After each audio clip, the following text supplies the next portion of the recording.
But in Minoan times, if you wanted not just to survive, to build a civilization, you had to reach out across the horizons to make new connections. We spent 100 years believing the Minoans were the perfect civilization. We looked at their palaces in Crete, their plumbing and their art, and we saw a paradise of open trade and progress. But we were wrong. A massive new DNA study has just smashed that image to pieces. The genetic data found a trait so rare and so risky that biologists are struggling to explain how this society survived at all. It wasn't a disease. It was a choice. A choice that defies every rule of evolution. And that secret changes the history of Europe forever. The mystery hidden in the frescoes. Imagine standing on an island in the middle of the deep blue sea, looking at a palace that shouldn't exist. This is Crete, roughly 4,000 years ago. While most of Europe was still living in mud huts and struggling to survive, the people here were building plumbing systems, multi-story mansions, and art that looks like it belongs in a modern museum. This was the Minoan civilization. They were the first true power of the Western world, and for the longest time, they were nothing but a ghost story. But here's the catch. When we finally found their ruins, we immediately jumped to the wrong conclusion. It started in the early 1900s with a British man named Sir Arthur Evans. He began digging at a site called Knossos. He uncovered a massive complex with over 1,000 rooms, twisting corridors, and colorful paintings of bulls and dolphins. It was a maze. It looked exactly like the legendary labyrinth from the story of the Minotaur. Evans was blown away. He looked at the beautiful frescoes on the walls and the grand staircases, and he made a bold assumption.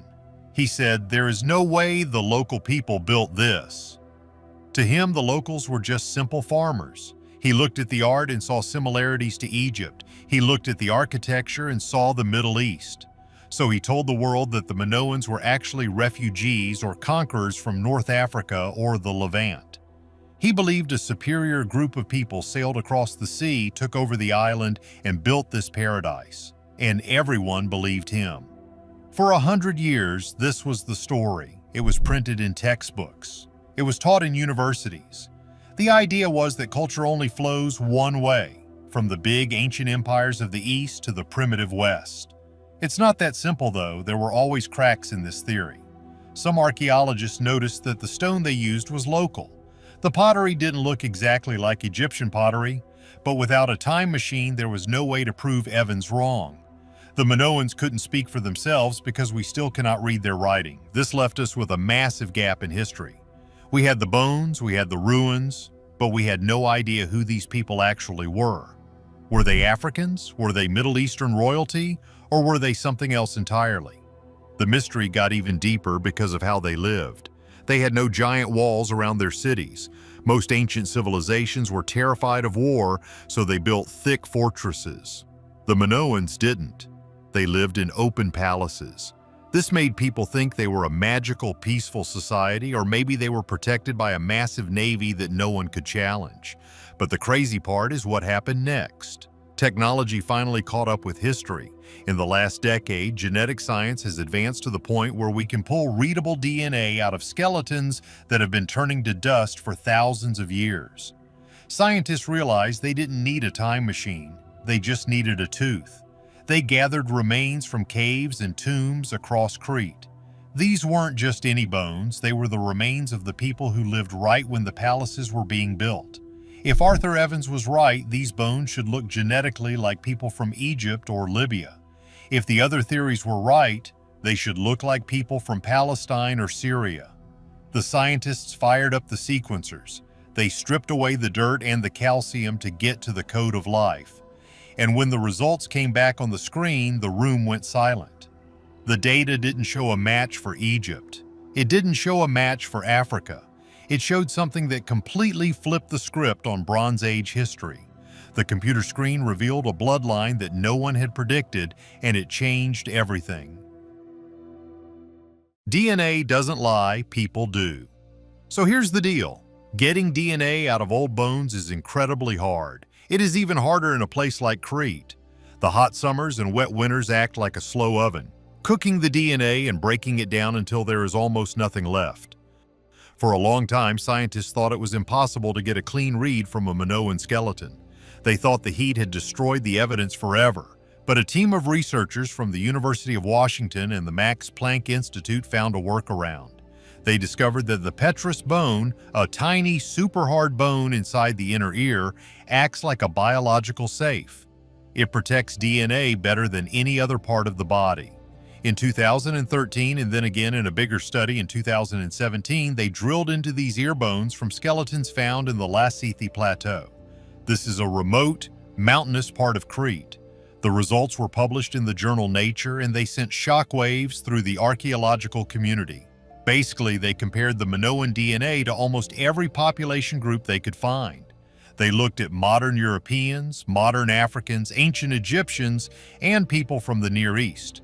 They ran the numbers again and again to be sure. The result? The Minoans were European. But wait, it gets more specific. The DNA showed that the Minoans were genetically almost identical to the first Neolithic farmers who had arrived in Europe thousands of years earlier.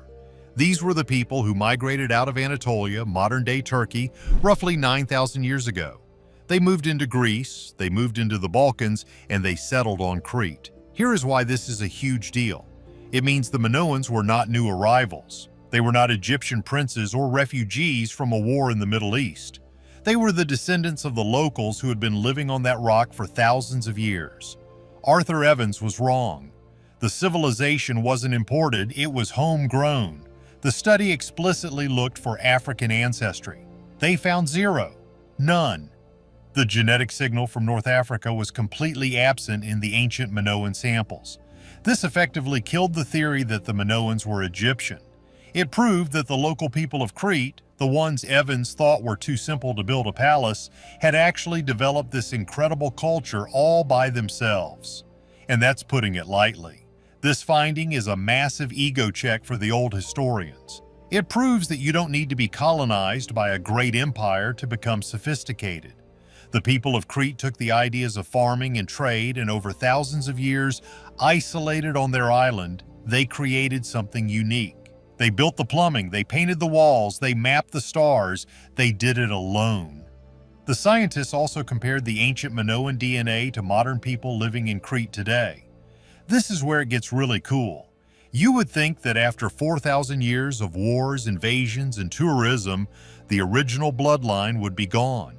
But no, the DNA of modern Cretan men and women still carries a massive chunk of that original Minoan signature. The people driving taxis and running cafes in Heraklion today are the direct descendants of the people who built the labyrinth. However, the study did find something else. While the Minoans were mostly local, they weren't totally cut off from the world. The sequencing found a small, faint signal of ancestry from the Caucasus hunter-gatherers and from Iran. This was a tiny mixture, about 10 to 15%. This tells us that while there was no mass migration, there was trade. People were getting on boats, sailing to the east, and maybe bringing back wives or husbands. But this raised a new problem. If the Minoans were basically the cousins of the people on the mainland, why were they so different? Why did the Minoans write in a language nobody could read, while the mainlanders were starting to speak Greek? The DNA solved one mystery but opened up a whole new can of worms about the relationship between the islanders and the mainlanders. The genes matched, but the two groups were about to clash in a way that ended an era. Genetic cousins at war. Everyone's obsessed with the rivalry between the Minoans and the Mycenaeans. If you have read the Iliad or seen movies about Troy, you know the Mycenaeans.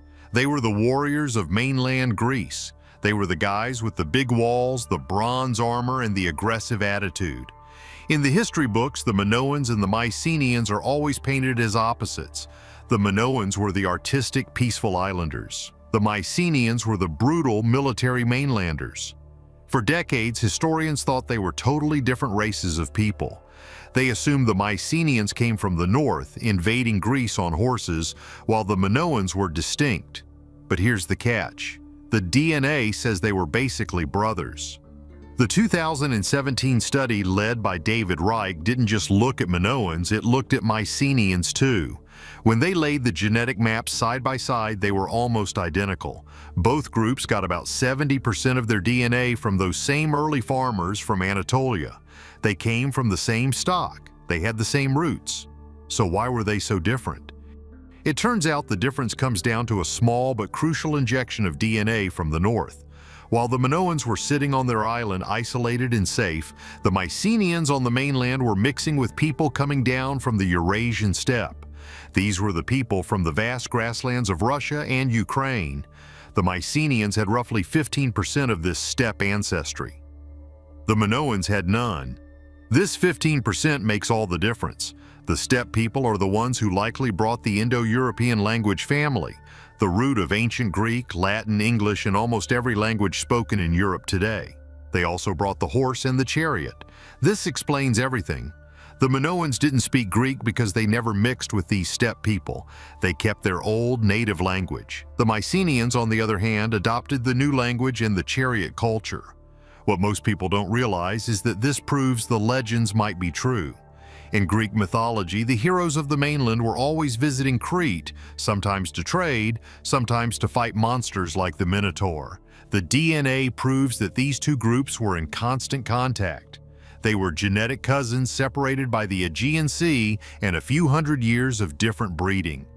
This shattered the idea that the Greeks were a pure race that appeared out of nowhere. The study showed that the Greeks, the Mycenaeans, were a mix of the local farmers and the northern warriors. And the Minoans were the time capsule, the version of that population that stayed pure, isolated on their island paradise. The scientists could even tell what they looked like. We usually see ancient Greeks in movies played by white, British, or American actors with light hair. But the genetic phenotype analysis tells a different story. Both the Minoans and the Mycenaeans had genes for brown eyes and dark brown or black hair. They were not blonde. They were classic Mediterranean people. However, there is a twist. The art on the walls of Knossos shows people with reddish skin and some with very pale skin. For a long time, we thought this was a race thing. The DNA suggests it was just an artistic choice. Men were painted red to show they worked outside, and women were painted white to show they stayed indoors. Biologically, they were the same people. This shared heritage makes the end of their story even more tragic. It wasn't a war between strangers, it was a takeover by distant relatives. The Mycenaeans saw the wealth of Crete, the gold, the saffron, the oil, and they wanted it. And because they had that steppe edge, the chariots and the weapons, they had the advantage. But before the Mycenaeans could take over, something else happened, something that nature decided. The DNA record shows a sudden shift, but the geological record shows a catastrophe that makes a nuclear bomb look like a firecracker.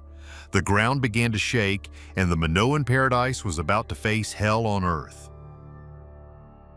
The natural disaster hypothesis. Nature does not care about your palaces. Around 1600 BC, the island of Thera, which we now call Santorini, exploded.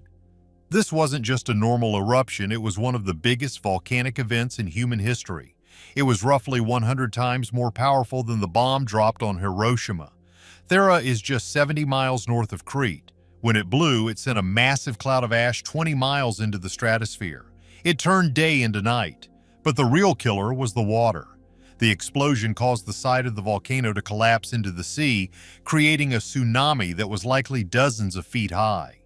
This giant wave smashed into the northern coast of Crete. It obliterated the ports. It destroyed the Minoan navy. It salted the fields so crops couldn't grow. For a civilization that relied on the sea for everything, for food, for trade, for protection, this was the apocalypse. For years, historians argued about this. Did the volcano kill them all instantly? The DNA helps us answer this, and the answer is no. The Minoan bloodline didn't vanish overnight. The people survived the blast, but their society was broken. Their gods had failed them. Their ships were wood chips. They were weak, and that is when the Mycenaeans made their move. The archaeological layers show that shortly after the eruption, the style of pottery on Crete changed. The writing changed from Linear A, the Minoan language, to Linear B, an early form of Greek. And the DNA confirms it. We start seeing skeletons on Crete that have that specific steppe ancestry, the marker of the mainlanders. Basically, the Mycenaeans kicked down the door while the Minoans were still coughing up ash. They took over the palaces. They took over the trade routes. They married into the local families. This is why the later Minoan skeletons start to look different genetically. The isolation was over. It wasn't a total genocide, though. The locals weren't wiped out. They were absorbed. They became the underclass, the farmers, while the Mycenaeans likely became the rulers. The glory days of the peaceful, artistic Minoans were gone, replaced by the warrior culture of the mainland. This transition is crucial because it marks the birth of what we call ancient Greece. The mix of Minoan art and Mycenaean strength created the foundation for the classical world. If the volcano hadn't gone off, maybe the Minoans would have stayed independent forever. Maybe Europe would speak a language related to Linear A instead of Greek. The DNA gives us a window into this chaotic time. We see the mixing of populations happening exactly when the palaces were being rebuilt in a new style. It confirms that the fall of the Minoans wasn't just a story of nature, but a story of opportunism. The mainlanders saw a wounded animal and they went in for the kill. But there is one final twist in the data. Even though the Mycenaeans took over, the Minoan DNA didn't disappear. It proved to be incredibly resilient. As the centuries passed and empires rose and fell, the Romans, the Byzantines, the Venetians, the Turks, the core genetic identity of the people in the mountains of Crete stayed the same. They held on to their bloodline with a grip of iron. The palaces fell, but the DNA survived, hiding a secret that would outlast every empire. Why the bloodline never died. It is very rare that science gives us a happy ending. Usually when we dig up the past, we find tragedy. We find mass graves. We find evidence of brutal conquests or civilizations that simply gave up and vanished into the dust. But this story is different. This story has a happy ending that nobody saw coming. For centuries, the world was convinced that the Minoans were extinct. And to be fair, it was a logical assumption. Think about what they went through. First, there was the eruption of Thera, one of the most violent volcanic explosions in human history. It sent tsunamis crashing into the Cretan coast, wiping out the fleets and the harbors. Then came the ash, choking the crops and poisoning the water. And when the Minoans were on their knees, weak and starving, the sharks began to circle. The Mycenaeans came down from the mainland with their bronze swords and their hunger for land. Then came the Iron Age invaders. Then the Romans, then the Venetians and the Ottomans. Wave after wave of conquerors washed over the island of Crete. Historians looked at this timeline and they all agreed on one thing. The original people must have been wiped out. They thought that between the volcano, the wars, and the thousands of years of mixing with outsiders, the original builders of the palaces were bred out of existence. They assumed the Minoans were a ghost people, a civilization that died leaving no heirs. But they were wrong. The study from 2017 didn't just change a few dates in a textbook. It completely shattered our understanding of survival. When scientists finally extracted the DNA from those ancient bones found in the caves of the Lassithi Plateau, they were looking for ghosts. But they found something living. They took that ancient genetic code, DNA, that had been sleeping in the dark for 4,000 years, and they compared it to the people walking around on the streets of Crete right now, and the results were absolutely shocking. The Minoans are still here. The study proved that the people living in the Lassithi Plateau today carry the distinct, undeniable genetic signature of their ancestors from the Bronze Age. It wasn't a weak connection. It wasn't a trace amount of DNA. It was a direct line. This is mind-blowing when you really stop to think about it. Crete is a crossroads. It sits right in the middle of the Mediterranean Sea. For 3,000 years, it has been a parking lot for empires. It has been invaded, occupied, and settled by almost every major power in history. Romans, Arabs, Byzantines, Turks, they all left their mark on the island. You would expect the local DNA to be a complete soup of different genetics. You would expect the original bloodline to be diluted until it was gone, but in the high mountains, the old bloodline stayed strong. What this tells us is a story of incredible resilience. It tells us that when the palaces fell and the invaders landed on the beaches, the Minoans didn't just roll over and die, they didn't vanish. They ran. They retreated to the hills. They packed up their families, they grabbed what they could carry, and they moved up into the rugged terrain of the Lassithi Plateau. They used the mountains as a fortress. While the coastlines were being burned and rebuilt by foreigners, the people in the mountains kept to themselves. They became isolated. They married within their own communities. They kept their traditions alive in the safety of the peaks. For thousands of years, while the world changed below them, they preserved their heritage in their very cells. They were a time capsule hidden in plain sight. So why does this matter to you? Why should you care about the DNA of a few farmers on a Greek island? Because it completely changes how we view history. For the longest time, we have had a very specific view of how civilization works. We used to think that civilization was a gift brought by outsiders. This was the dominant theory in the 19th and 20th centuries. We thought that Europeans were essentially savages, barbarians living in mud huts, until someone from the sophisticated East came over and taught them how to build. This was the diffusionist theory. The idea was that genius only happened in one or two places, like Egypt or Mesopotamia, and then spread out from there. But the Minoan DNA proves that innovation is human, not just geographic. There was no mass migration from Egypt that built the palaces of Knossos. There was no royal family from the Levant that arrived on ships to teach the locals how to make art. The DNA proves that the Minoans were locals. They were the descendants of the first Neolithic farmers who arrived on the island thousands of years earlier. This means a group of farmers on an island, cut off from the rest of the world, figured it out on their own.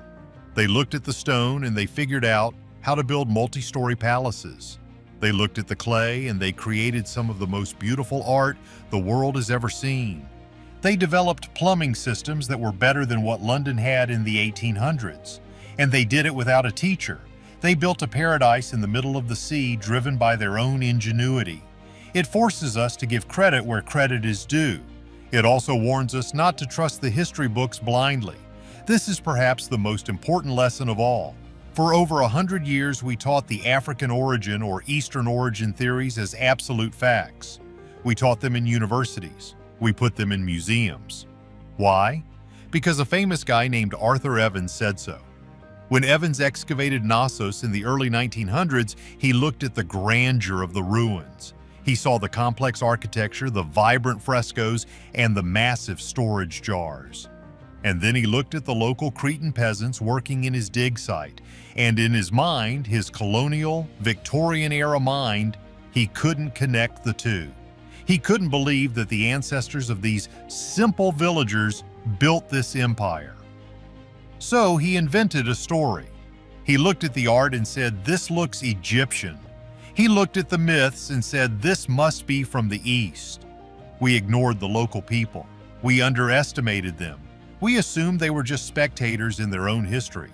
But science has finally given them their credit back. The DNA doesn't lie. The bones don't have an agenda. And the bones say that Evans was wrong. The Minoans were not a lost colony of Egypt. They were not a breakaway state of Phoenicia. They were the first distinct advanced European civilization, and they did it on their own terms. They were a bridge between the East and West. Sure, they traded with everyone. They learned from their neighbors. But they were their own people. They took ideas and they made them Minoan. This discovery forces us to look at other ancient mysteries with new eyes. It opens a door that many historians are afraid to walk through. If we were wrong about the Minoans, if we were so confident for so long about something that turned out to be completely false, who else are we wrong about? What other lost civilizations are actually just waiting for us to drill into a bone and find the truth? Think about the Etruscans in Italy. Think about the builders of the megaliths in Malta. Think about the mysterious tribes of the Americas. How many of our theories about them are based on the bias of the archaeologists who found them? How many times have we stolen the credit from the locals because we couldn't believe they were capable of greatness? The technology is only getting better. We are currently living in the golden age of paleogenetics. Every year the machines get faster and we can read DNA that is older and more damaged. We are just scratching the surface of what the dead can tell us. We used to have to guess. We used to have to look at a pot style or a spear tip and guess who made it. Now we can ask the person who held it. The labyrinth wasn't built by magic. It wasn't built by aliens, and it wasn't built by a lost tribe of Egyptians. It was built by the ancestors of the people who serve coffee in the squares of Heraklion today. It was built by the great-great-grandfathers of the man who rents you a car at the airport. It was built by the bloodline of the woman selling olive oil by the side of the road. And that is the most amazing part of the whole story.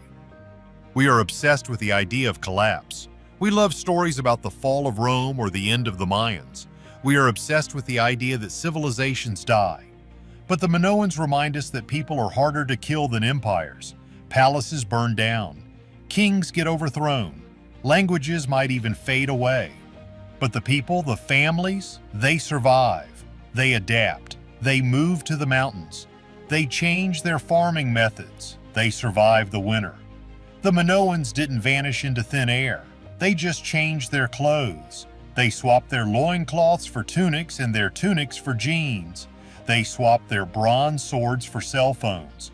But the hardware, the biological machinery that built the first civilization in Europe, is still running. So the next time you visit Crete, don't just look at the ruins. Don't just look at the broken stones of Knossos and try to imagine the people who live there. Look at the locals. Look at the people in the villages of the Lassithi Plateau. Because when you look at them, you aren't just seeing modern Greeks. You are looking at history in the flesh. You are looking at the survivors of the apocalypse. You are looking at the Minoans. They are still guarding the island. They are still watching the sea. And thanks to science, we finally know who they really are. We found the truth about the past, and it rewrote the history books. But the future of DNA testing holds even scarier revelations. Scientists are now turning their attention to an even older mystery, one that might prove, so now that we know the Minoans were homegrown geniuses and not invaders, does that make their sudden collapse even more tragic?